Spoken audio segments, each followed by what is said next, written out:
Hello, everyone. Welcome to Manika IAS. Welcome to the Daily News Analysis. Today is 7th of March, and let's discuss the news which were important from the Hindu newspaper. And we are following the Delhi edition for this. So, let's see the first on the very first page. We have a news called Trees in Corbett Fell Prey to Greedy Nexus, says Supreme Court. So, what has happened that over 6,000 trees were cut down to construct buildings for ecotourism at the Jim Corbett National Park in Uttarakhand.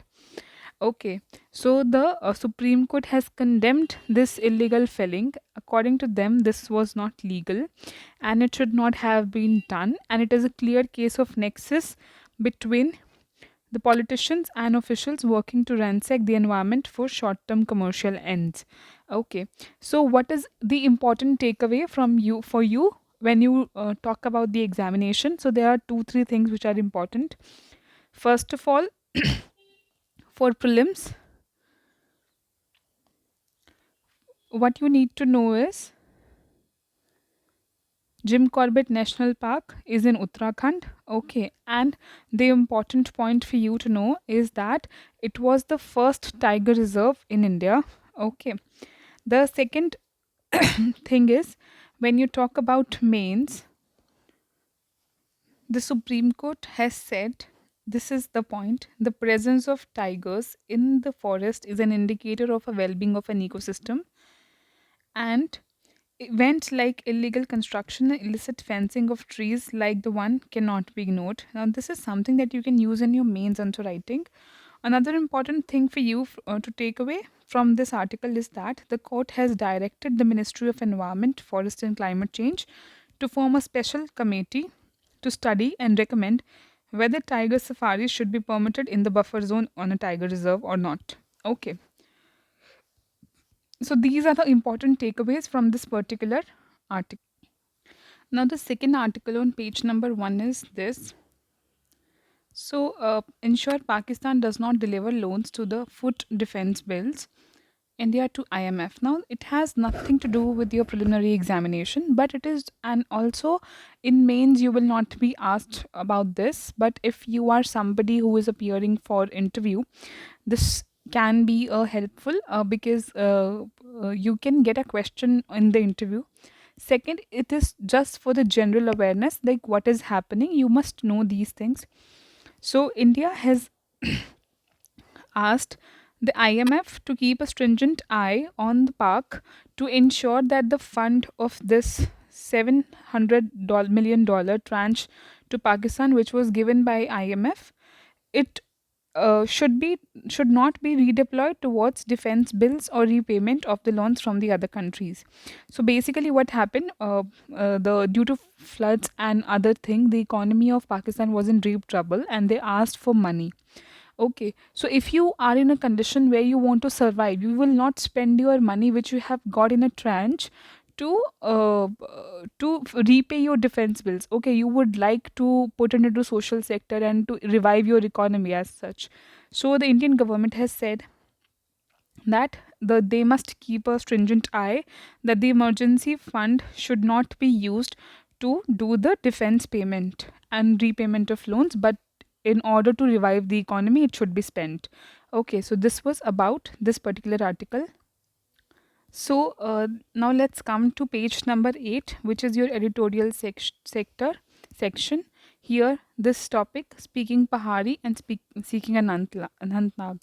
So here the article has two dimensions. One is political, and another is polity angle. Which and then this is the angle that we'll be exploring for examination because that is important. The very first thing is the Prime Minister will be visiting Kashmir tomorrow, and it is the first time that he'll be visiting after the revocation of Article 370 in 2019. Okay, and 2 weeks before he visited Jammu, where he announced a lot of developmental projects and distributed letter up of appointment to 1,500 new government recruits and opened an IIT campus and inaugurated the erstwhile state's first electric train. Okay, so this is important for your mains answer. I think it is not expected to be asked in prelims. Okay, another thing is, so there were two steps which were taken. by the government in order to improve the representation. So, this constitution, Jammu and Kashmir Scheduled Tribes Order Amendment Bill 224 2024 was passed by Lok Sabha and then Rajya Sabha. What is this doing? This amendment has expanded the list of state STs, and it has added four more groups, which include Pahari, Gadda Brahmin, pardon me if I am pronouncing wrong, Koli, and Padari.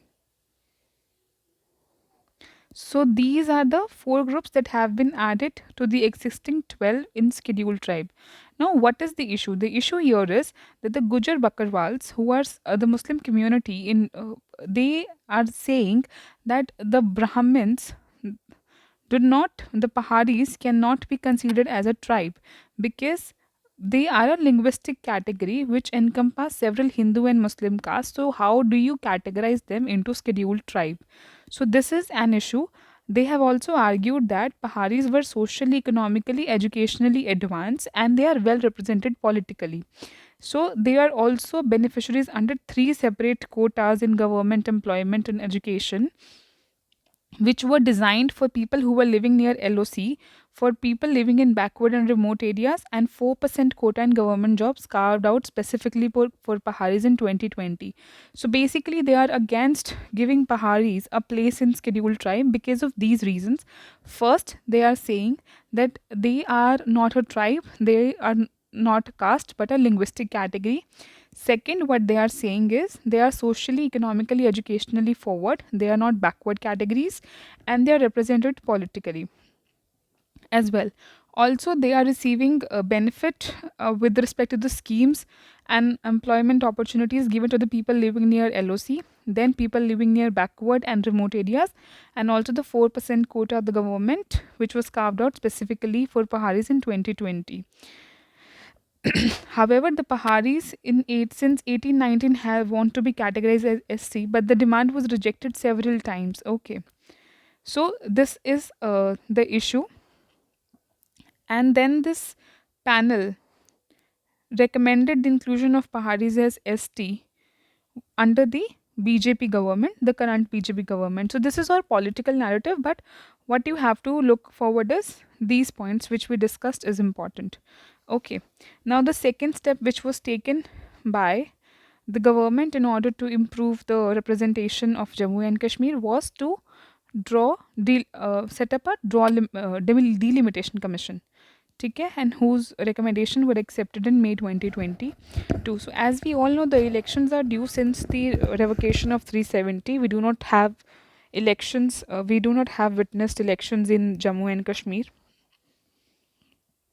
So, what does the commission recommended? It carved out seven new assembly constituencies, out of which six were in Jammu and one was for Kashmir. Okay, so if you see from 2000 before 2019, there were about 87 constituencies. However, it took the constituency number to 90, and out of which nine seats were reserved for STs. And for the first time, political reservation was extended to the category that we discussed now in Jammu and Kashmir. Okay, so this was about the polity part of this.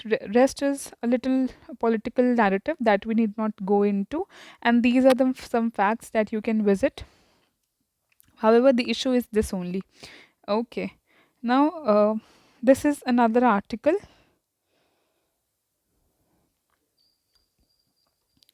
So this article particularly says it talk about a drug which is named as semaglutide. Okay, so what has happened? This drug has been given as a magic injection for a guaranteed weight loss. However, the article is saying that this particular drug is given to treat diabetes type 2.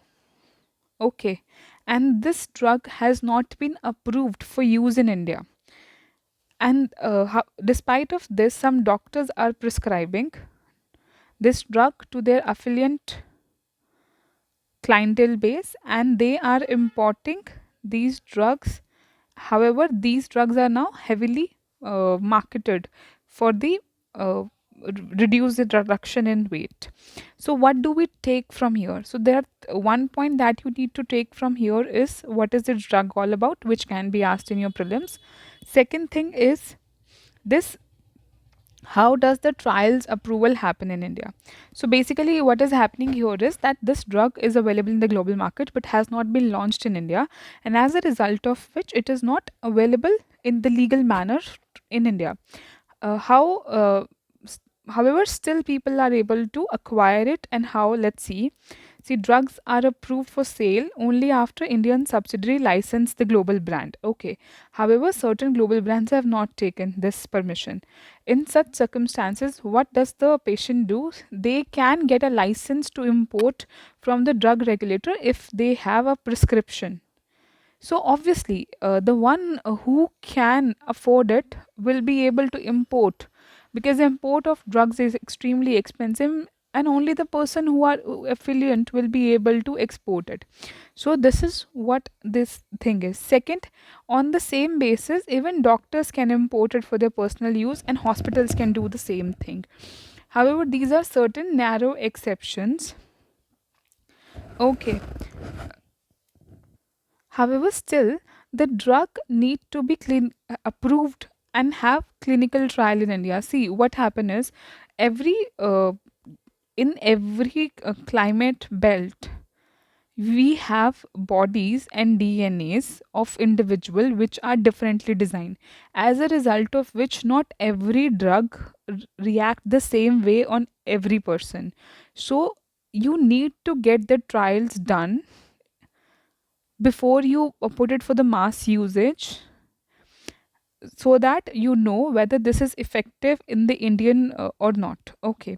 So the risk is definitely there when you're importing such drugs. Now here you there are two ethical questions which are being raised. So now there comes the ethical importance of this particular article. You can quote them in your essays, in your questions, wherever you get an opportunity. Like, what should doctors do? Should doctors prescribe? Is it not the responsibility of doctors to not prescribe such drugs which are not approved in India, which are not clinically tested in India? Do they not have that responsibility? Okay, so that should be the first thing, that doctors should be responsible. They should be held responsible, and they should not be administering such drugs. However, they should be given different drugs. And also, when you talk about weight loss drugs, apart from certain consumers which need them, it is important to educate individuals with respect to the lifestyle change. Because when you want to reduce the weight, when you want to reduce the obesity, which is increasing at a very high pace in India, what is important? That you focus more on lifestyle changes rather than these drugs. Okay.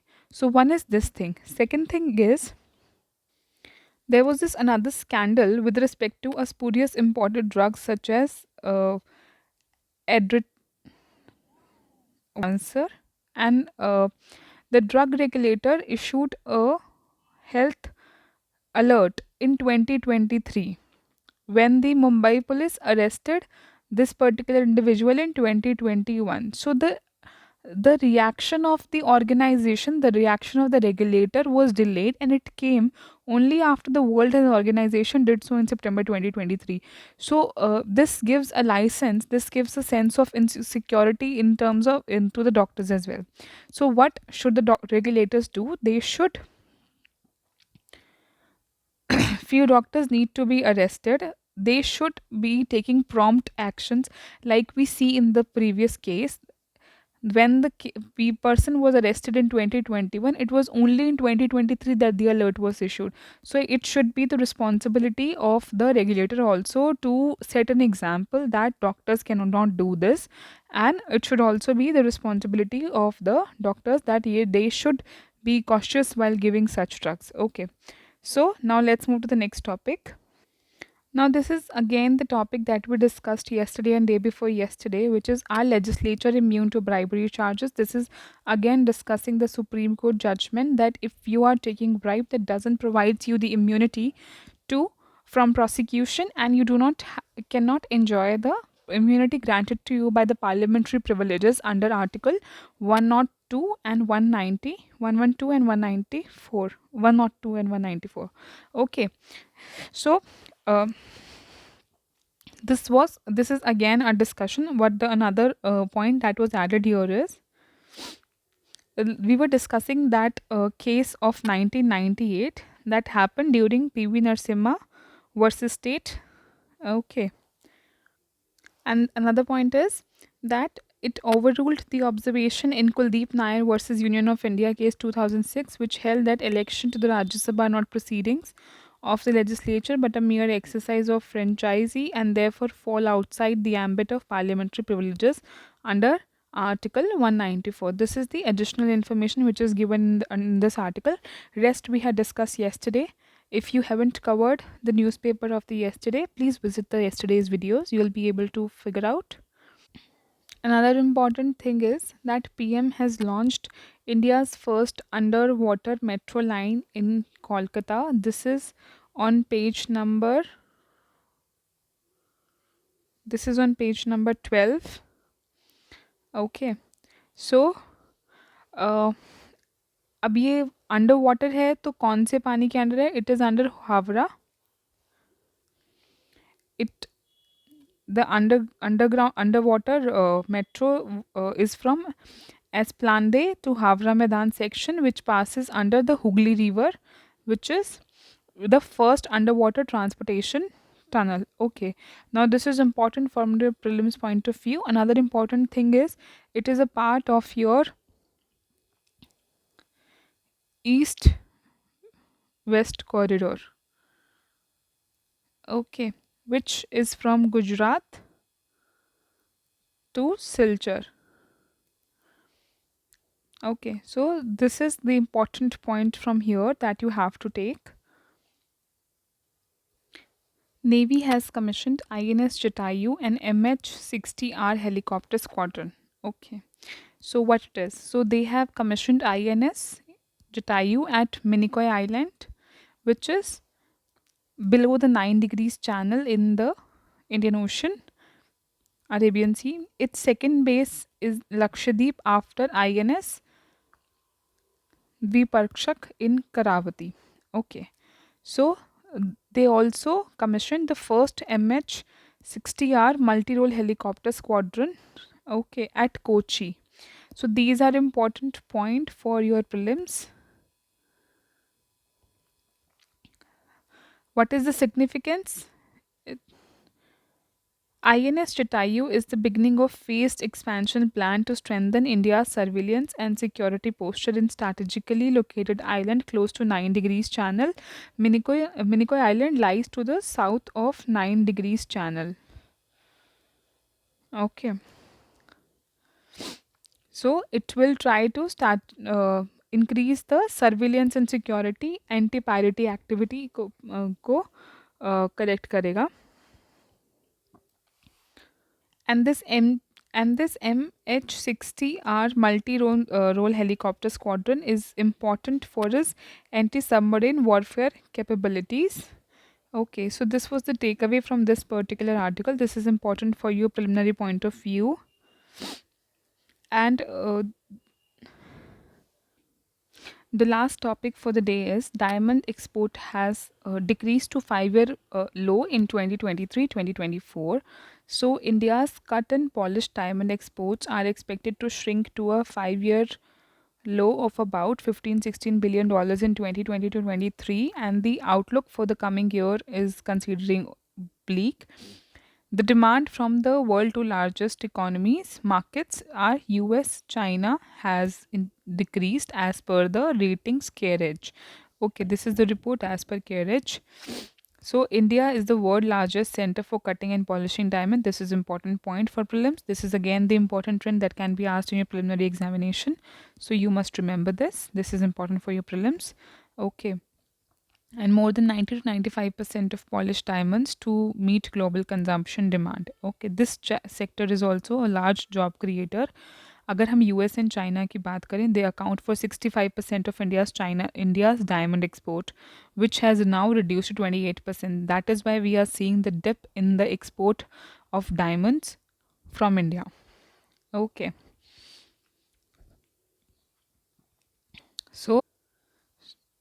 So this was it for today. And if you have any question, you may please ask in the comment section below. Thank you. Have a nice day.